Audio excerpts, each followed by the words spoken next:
Ikaw ay kaluluwa, hindi katawan. Ikaw ay hindi katawan na may kaluluwa, kundi kaluluwa na may katawan. Welcome to Spirit Adventures. Magandang araw, ito uli si Jasper Tomas. Ipagpatuloy po natin ang usapan natin tungkol sa Spirit Science ayon kay Dolores Cannon. Si Dolores Cannon po ay isang hypnotherapist na nakakuha ng maraming impormasyon tungkol sa mundo ng spirito sa tulong ng hypnotherapy. Nagsulat po siya ng maraming libro at tinatagalog ko ang mga librong ito para makarating sa ating mga kababayan ang impormasyong ito. Ang kwento na sumusunod ay galing sa Convoluted Universe, Book 1, Chapter 5. Pag-uusapan natin ngayon ang tinatawag ni Dolores na Repository Planet of Knowledge. Meron daw isang planeta kung saan nakatago lahat ng impormasyon na kinokolekta ng isang lahi ng mga alien. Walang ibang gamit ang planetang ito kundi maging silbing library. Dahil nga, utos ng tagapaglikha, likhain niyo lahat ng bagay at ibalik sa akin ang inyong matututunan. Sa pagkakataong ito, ang impormasyon ay nanggaling sa kliyente ni Dolores na nagngangalang Clara. Tulad ni Janice, na pinag-usapan natin nitong nakaraang video, si Clara ay nakakaranas ng missing time. Meron siyang mga oras na hindi niya alam kung saan napunta. May isang beses, nandun siya sa Hawaii, sa isla ng Maui, para sa isang conference na may kinalaman sa trabaho niya. Medyo nagdidilim na, at meron siyang isang hotel na hinahanap. Gusto niya kasi doon kumain ng dinner, dahil nasa harapan ito ng beach at maganda yung view ng dagat. Hindi niya makita yung gate ng hotel. Tapos napansin na lang niya na nakalampas na siya. So naghanap siya ng lugar kung saan pwede mag-U-turn. Mayroon siya nakitang isang housing development na maraming modular homes. Maraming beses na siyang dumaan dito, pero never pa niya nakita itong housing development na ito. Pumasok siya doon para mag-U-turn, at yun na ang huli niyang natatandaan. Pagkatapos doon, alam na lang niya, madilim na, at nandoon na siya sa kabilang dulo ng Maui, nasa gitna ng highway, at walang kamalay-malay kung paano siya napunta doon. Kasunod na taon, bumalik siya uli sa Maui para sa isa pang conference. Hinanap niya yung housing development na may modular homes, pero hindi niya makita. Paikot-ikot siya doon, pero hindi niya talaga makita. Nagambala siya dito, at dahil dito, humingi siya ng hypnosis session kay Dolores Cannon para malaman kung ano ba talaga ang nangyari.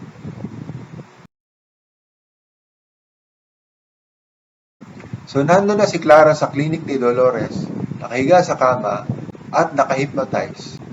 Binigyan ni Dolores si Clara ng hypnotic suggestion upang balikan ang mga alaala niya noong araw na yon. Sabi ni Clara, nakalubog na yung araw, malapit nang dumilim. Lumampas na ako sa Aslan. Aslan yung pangalan ng hotel na may beach. Nakakaasar, hindi ko makita yung driveway ng Aslan. So dumiretso na lang ako, naghahanap ako ng lugar kung saan pwede mag-U-turn kasi gusto ko talaga doon mag-dinner. Tapos, nakita ko tong compound. May mga modular homes doon sa loob. Never ko pa nakita tong lugar na to ah. Ganda naman, may puno, may bulaklak, may fence, may mga mobile homes. Ganda. Sige, U-turn na ako dito. So pumasok ako sa driveway nila. Tapos biglang meron akong nakitang liwanag. Sobrang liwanag, nakakasilaw.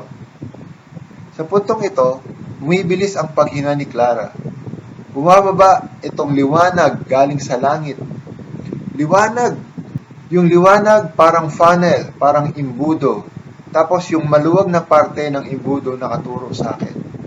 Pag ganun siya yung liwanag. Nasa kotse ka pa rin? Tanong ni Dolores. Hindi.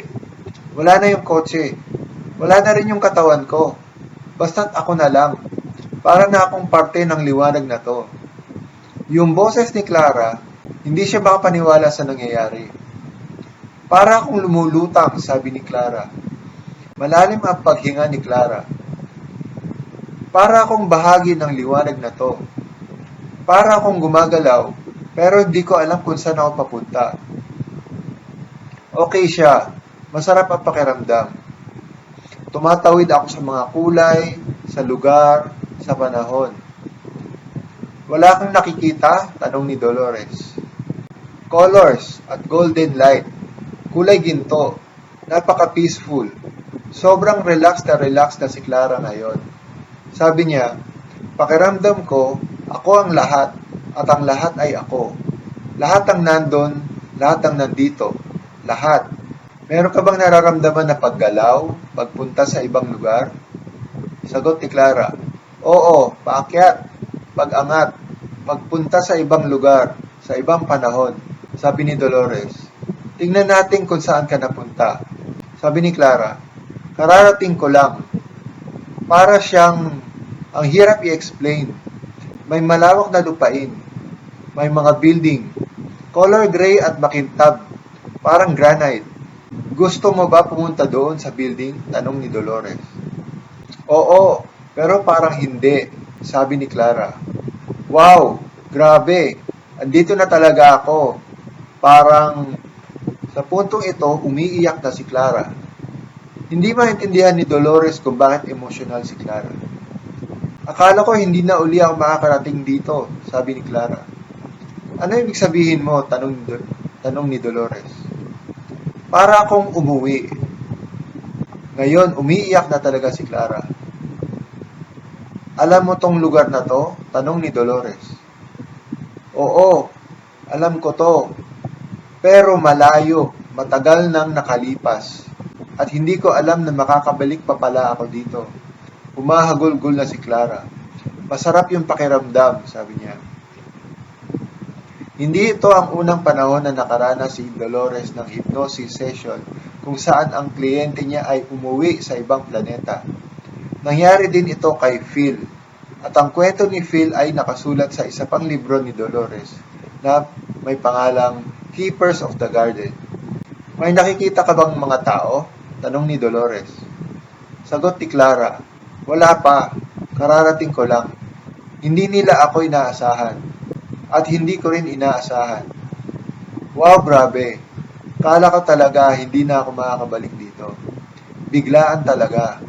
Ang layo ng pinanggalingan ko. Andito na uli ako. Wow. Umiiyak pa rin si Clara. Alam ni Dolores na kailangang maitawid muna ni Clara yung emosyon bago sila makapagpatuloy. Mukhang espesyal tong lugar na to para sa'yo. Anong nangyayari? Tanong ni Dolores. Para akong sumakay sa liwanag papunta sa lugar na to. May tao akong nakikita. Medyo kumakalma na si Clara sa puntong ito. Isang grupo ng mga tao sa may banda ng mga building. Nakita nila ako at katakataka ako sa kanila.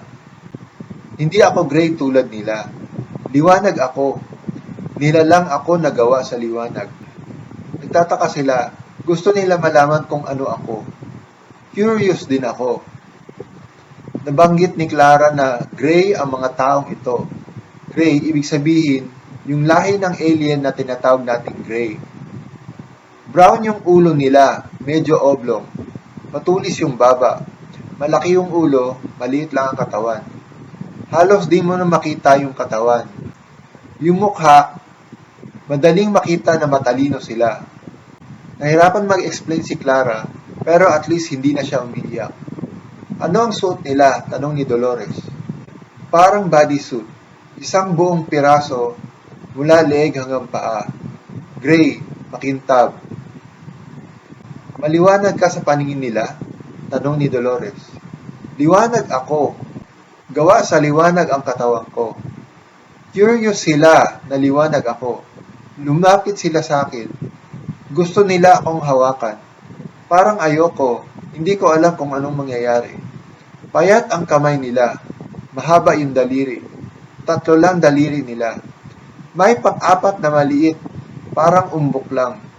Gusto nila ako hawakan. Mapagmahal sila. Sa puntong ito, tila nag-e-enjoy na si Clara.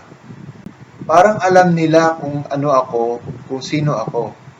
Sinamahan nila ako pabalik doon sa mga building. Sabi nila, isa ako sa kanila. Umalis ako dito bilang investigador para mangolekta ng impormasyon.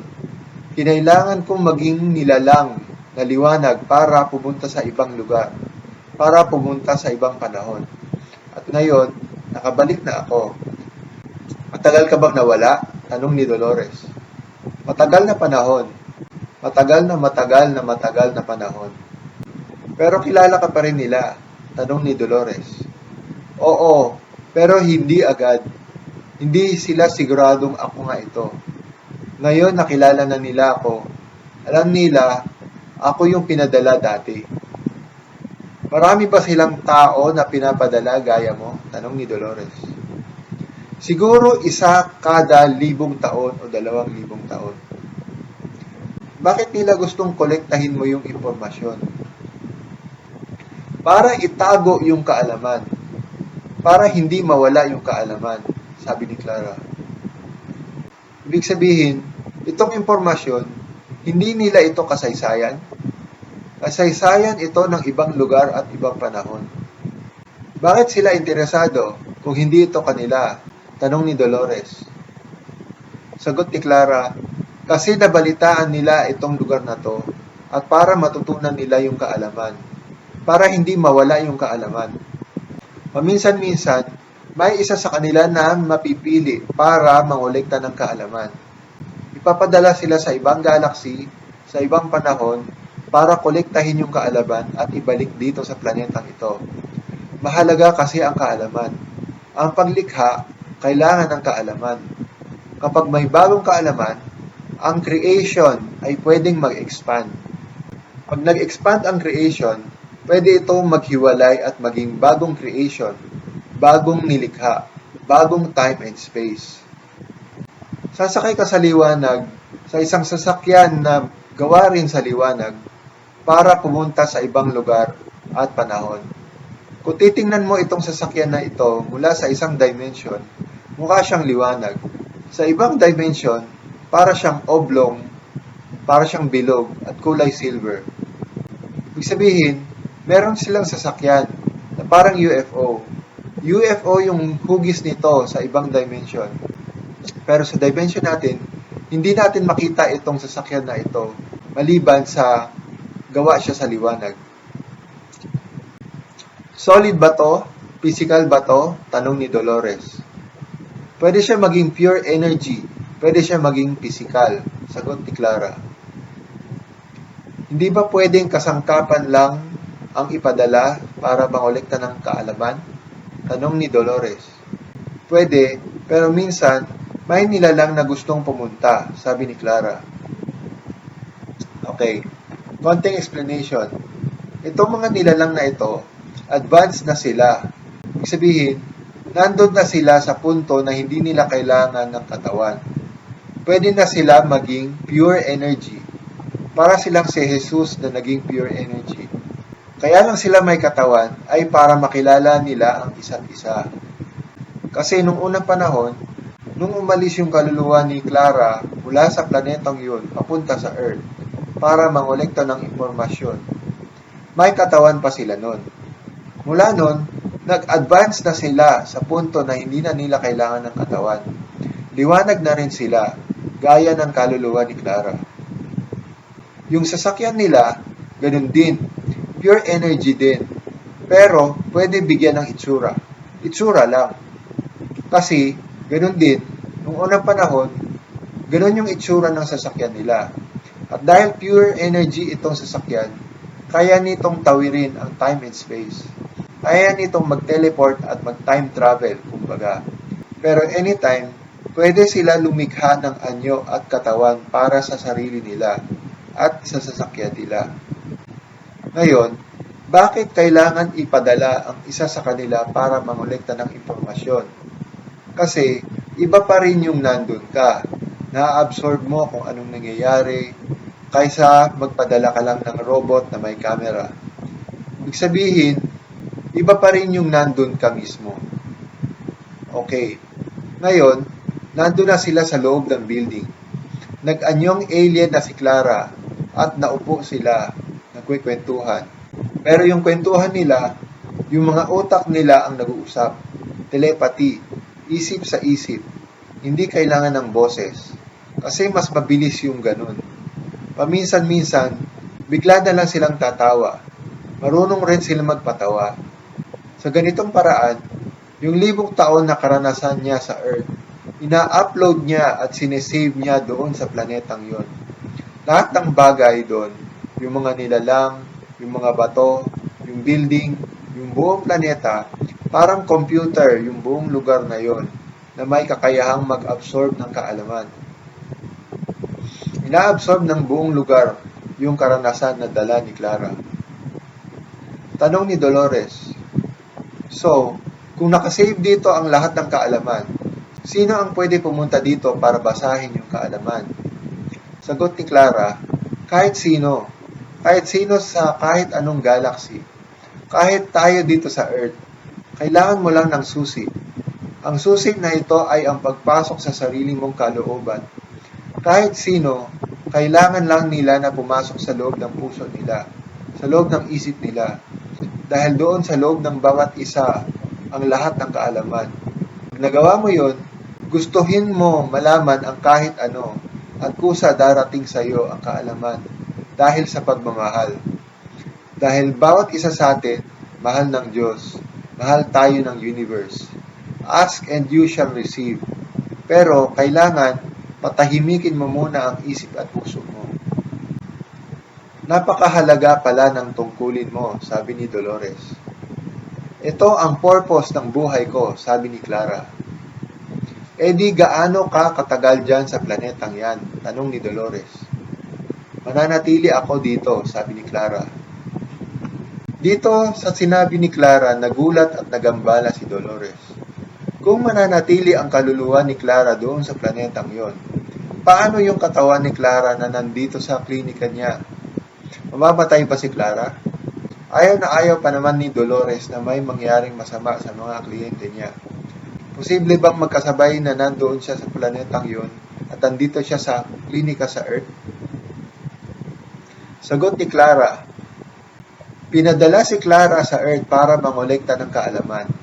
Ako ay kapiraso ni Clara na bumalik dito sa planeta namin para uwiin yung kaalaman.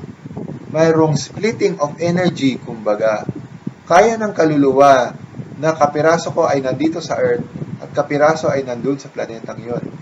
At lalong maganda kung habang nandito ako sa Earth, may mas bago pa akong impormasyon na makolekta para pwede ko rin yun dalhin dito sa planeta namin.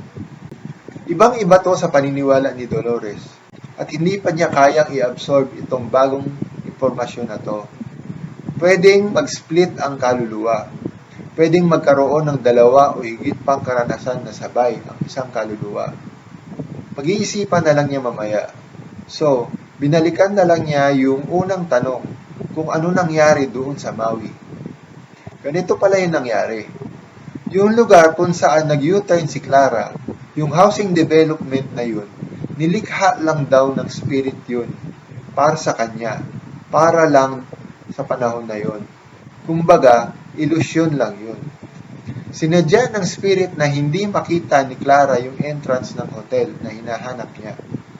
Imbis, nakita niya itong lugar kung saan pwede siya mag-U-turn. Yung magandang lugar na may bulaklak, mataas na puno at magagarang bahay.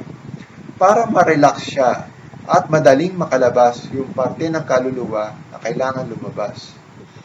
Hindi materialize daw si Clara at yung buong sasakyan. Kumbaga, ginawang pure energy si Clara, pati na yung sasakyan niya. Nung nakaalis na yung parteng kailangan umalis, binalik si Clara at yung sasakyan niya sa physical, sa isang lugar na familiar sa kanya, kung saan alam na niya kung paano umuwi. Tanong ni Dolores, madalas niyo bang gawin ito, na yung tao, pati sasakyan, ililipat niyo ng lugar? Sagot ni Clara, oo, madalas mangyari yan. Tanong ni Dolores, walang masamang nangyayari sa tao? Sagot ni Clara, walang masamang nangyayari. Tanong ni Dolores, ngayon lang ba ito nangyari kay Clara? Sagot ni Clara, maraming beses na. Pero dati, hindi pa siyang handang malaman kung ano talaga ang nangyayari. Ngayon ay handa na siya. So medyo ginawa naming obvious na may nangyayaring kakaiba para magsimula na siya mag-imbestiga. Ngayon ay alam na niya kung ano talaga yung nangyayari at matutuwa siya dito. Pansinin niyo, hindi na tinutukoy ni Clara yung sarili niya bilang sarili niya. Para na siyang ibang tao na pinag-uusapan si Clara. Ibig sabihin, itong nagsasalita na ito ay yung kaluluwa na ni Clara. Tanong ni Dolores, pwede ba tayo mag-usap uli? Sagot ng kaluluwa ni Clara, oo naman, yan ang trabaho namin, ang makipag-usap. Dolores, mahalaga ang ginagawa mong trabaho. Meron kang talento para kolektahin ang impormasyon na nawawala, na tinago, na tinakpan sa loob ng matagal na panahon. At panahon na ito para lumabas ang impormasyong ito. Maganda ang ginagawa mong trabaho, Dolores. At panahon na para ikalat mo ang impormasyong ito sa planeta mo. Panahon na para malaman ng lahat na pwede nila laliman ang pagkakakilala nila sa sarili nila at sa buong nilikha. Sa nakaraan, sa hinaharap, at sa lahat ng nangyari sa lahat ng universe. So, kinikilala ka namin, Dolores, at nasa kamay mo ang lahat ng impormasyon na nasa planeta namin. Sa puntong ito, unti-unting ginising na ni Dolores si Clara at pinakilala niya kay Clara si Phil. Si Phil ay isa pang kliyente ni Dolores. Doon siya nakatira sa Hollywood. At bago nangyari ang hypnosis session ni Clara, ay nag-sightseeing muna si Dolores kasama si Phil. Di niya akalain na magkapareho ang hypnosis session nila. Si Phil ay meron ding planeta na inuwian nung naka-hypnotize siya. Umiyak din siya at sinabi niyang matagal na siyang hindi umuwi. Ito din ay isang planeta na library kung saan nakatago ang maraming kaalaman. Hindi natin alam kung iisa ang planeta ni Phil at ni Clara, pero nung nagkakilala sila, ay nakaramdam sila ng koneksyon na parang nagtagpo ang dalawang kaluluwang magkakilala. Pagkatapos nito ay marami pang naranasan si Dolores na mga hypnosis session kung saan bahagi ng kaluluwa ay nasa ibang lugar habang bahagi ng kaluluwa ay nandito sa lupa, nabubuhay bilang tao. Meron pa ang isang tao, kapiraso ng kaluluwa niya ay yung guardian angel niya at ang guardian angel na ito ay kumakausap sa mga santo at ascended master para humingi ng payo at gabay para sa kanya. Kung pakiramdam nyo ay kapaki-pakinabang ang video na ito at nais nyo akong tulungan na maikalat ang spirit science, pakiclick lang ang like at subscribe sa baba. Makakatulong din ang pag-comment kahit maglagay kayo ng thumbs up, smiley o thank you sa mga comments. Maraming salamat sa inyong tulong. Hanggang sa muli. Ito si Jasper Tomas, Jasper the Friendly Ghost, nagsasabing, ikaw ay isang kaluluwa na may katawan, hindi isang katawan na may kaluluwa.